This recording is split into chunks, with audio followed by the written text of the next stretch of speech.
We've got the original plans for the Tiffany Stratton Charlotte Flair SmackDown promo. We've got an update on a top AEW star's injury, and a brand new WrestleMania match has been announced. It's time for the news.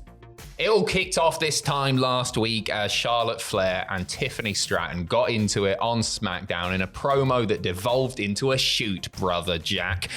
Sources close to WrestleVotes Radio have outlined how the original promo was laid out and how it was going to play out on TV before things went awry. Yes, so Charlotte Flair was going to say that she's pissed off by the comparisons between her and Tiffany Stratton, and that she saw them as an insult, and at WrestleMania, take back what's rightfully hers. Tiffany was then going to interrupt, asking Charlotte why she only had 30 matches in the past 3 years and what makes her think being away for so long gives her the right to call herself the leader of the women's division. Tiffany would refer to Charlotte as a queen with no kingdom. Well, Charlotte would say that Tiffany took a ski lift to the top of the mountain courtesy of the Money in the Bank briefcase, and the champion seems afraid of heights because ladders and Money in the Bank. Tiffany would follow up saying that it was great that Charlotte had climbed back up the mountain, but at WrestleMania, Charlotte would fall right back down. What we got was way better because it was awkward and funny and felt very real, was it? You decide. Numerous off-script lines, obviously, and a large Chicago crowd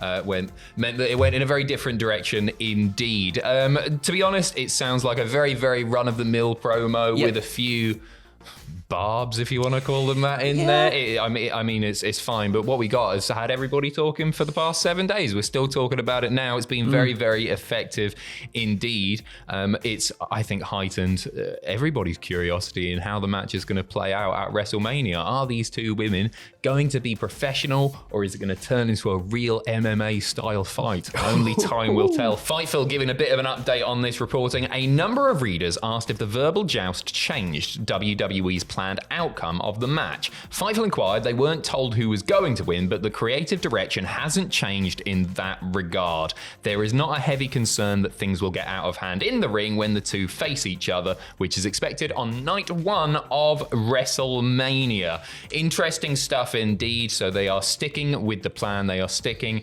with the original planned winner. If you had to put money on it right now, and I'm not just trying to get ahead of you because predictions are coming up or anything, but put your money where your mouth is. Who would you be going for? Oh man, it's difficult. Probably Charlotte. Yeah, me too. I think that might have been the plan this whole entire time.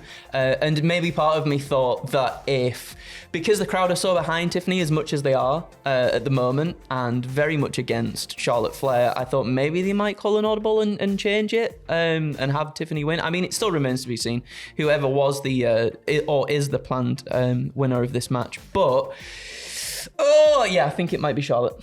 It might be Charlotte. I agree. Charlotte Flair breaking her silence on the matter on Twitter yesterday, or X, saying, after being blindsided by my personal trauma on live television, my character said something on air that was not true, and I would like to take this opportunity to clear the air.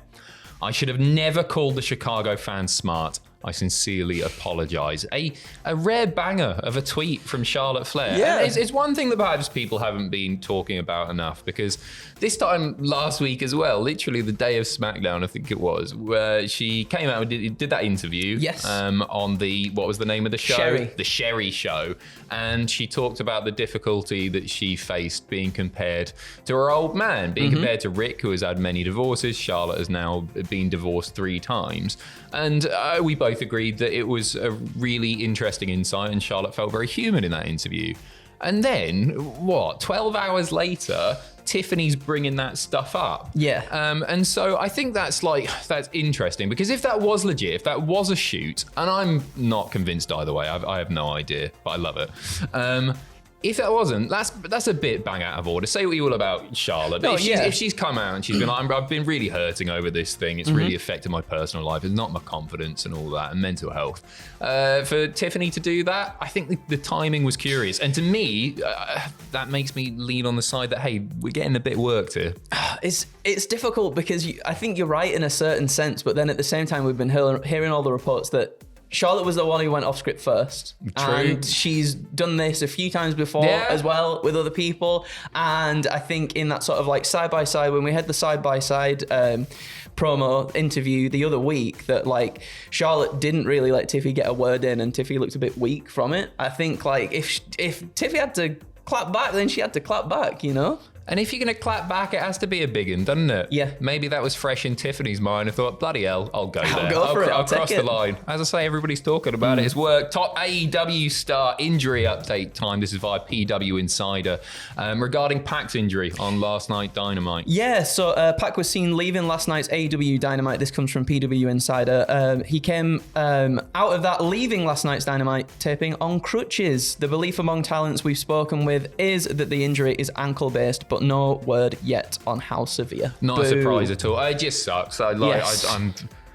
I'm fed up of seeing Pac get injured. It's just the worst, isn't it? I love him. I think like his transformation from this guy who on the indies, proper standout, incredible, was doing stuff that not many other wrestlers were doing, to a guy in WWE as Neville, was presented with the whole the cape gimmick, and he was amazing, so good in the ring. And then he transformed into, I think, like one of the best characters in wrestling. I think Pac the Bastard, Bastard Pac, is so enjoyable to watch, and I've really, really enjoyed his time in AEW when he's been there. But he unfortunately does keep getting hurt. It's not too surprising given the style that he wrestles that injuries are going to happen. But it's always just so sad to see because he's so bloody good. Yeah, of course. Like again, and we've mentioned this so many times on the news as well. There's been quite a few people within AEW as well, and Pac definitely included in this, where has an injury, comes back, momentum starts to build, and then something else happens to like really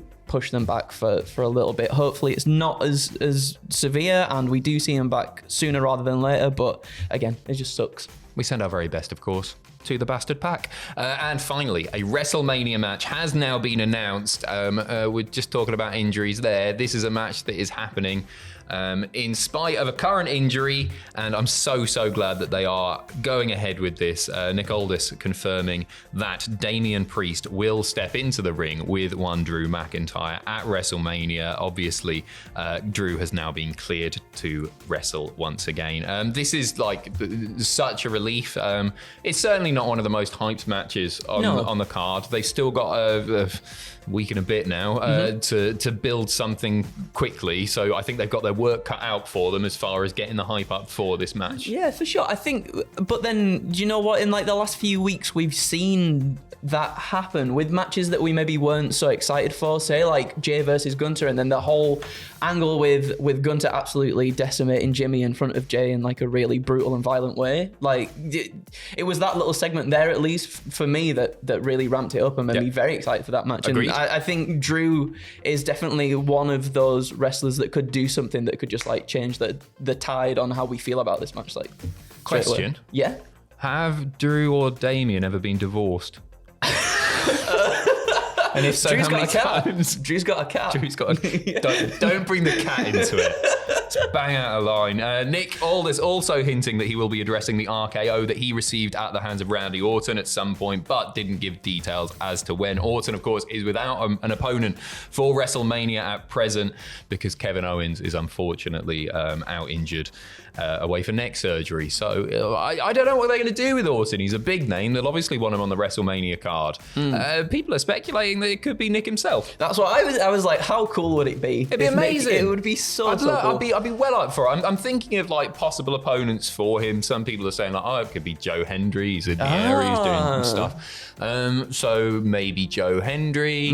But for me, if you want like the most interesting match, rather than just an opponent that Randy has perhaps wrestled before, or bringing someone in from an external source, then I think Nick Aldis is a pretty cool way to go. I think and he's taken a few RKOs as well in the past too, so he's got a bit of a grudge against Randy Orton. Understandably. Anyway, that is SmackDown tonight. Thank you very, very much for watching. We will be back with more news this afternoon. Take care of yourselves, and we'll see you in a bit.